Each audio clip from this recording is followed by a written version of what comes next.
മലയാളത്തിൽ നായക കഥാപാത്രങ്ങൾ ഡബിൾ റോളിൽ വന്ന ചില സിനിമകളെക്കുറിച്ചാണ് ഇന്ന് മോളിവുഡ് ന്യൂസിലൂടെ പറയാൻ പോകുന്നത്. നമ്പർ 1, രാവണപ്രഭു. രാവണപ്രഭു 2001 ഇറങ്ങിയ ഒരു ആക്ഷൻ ത്രില്ലർ ഡ്രാമ ഫിലിമാണ്. സിനിമ സംവിധാനം ചെയ്തിരിക്കുന്നത് രഞ്ജിത്താണ്.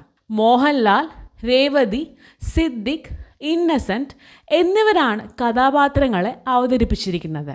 മംഗലശ്ശേരി നീലകണ്ഠൻ, കാർത്തികേയൻ എന്നീ ഡബിൾ റോളുകളാണ് മോഹൻലാൽ സിനിമയിൽ അവതരിപ്പിച്ചിരിക്കുന്നത്. നമ്പർ 2, കുഞ്ഞിക്കൂനൻ. 2002 പുറത്തിറങ്ങിയ ഒരു റൊമാൻറ്റിക് കോമഡി ഫിലിമാണ് കുഞ്ഞിക്കൂനൻ. ശശി ശങ്കറാണ് സിനിമയുടെ സംവിധായകൻ. ദിലീപ്, നവ്യ നായർ എന്നിവരാണ് ചിത്രത്തിൽ അഭിനയിച്ചിരിക്കുന്നത്. പ്രസാദ്, കുഞ്ഞൻ എന്നീ ഇരട്ട വേഷങ്ങളാണ് സിനിമയിൽ ദിലീപ് കൈകാര്യം ചെയ്യുന്നത്. നമ്പർ 3, മയിലാട്ടം. മയിലാട്ടം 2004 ഇറങ്ങിയ ഒരു ആക്ഷൻ കോമഡി ഫിലിമാണ്. സിനിമയുടെ സംവിധായകൻ VM വിനു ആണ്. രംഭ, ജയറാം എന്നിവരാണ് കഥാപാത്രങ്ങളെ അവതരിപ്പിച്ചിരിക്കുന്നത്.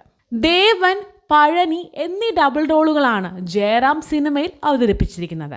നമ്പർ 4, പച്ചക്കുതിര. 2006 ഇറങ്ങിയ ഒരു കോമഡി ഡ്രാമ ഫിലിമാണ് പച്ചക്കുതിര. കമലാണ് സിനിമയുടെ സംവിധായകൻ. ദിലീപ്, ഗോപിക, സിദ്ദിഖ്, സലിം കുമാർ എന്നിവരാണ് സിനിമയിൽ അഭിനയിച്ചിരിക്കുന്നത്.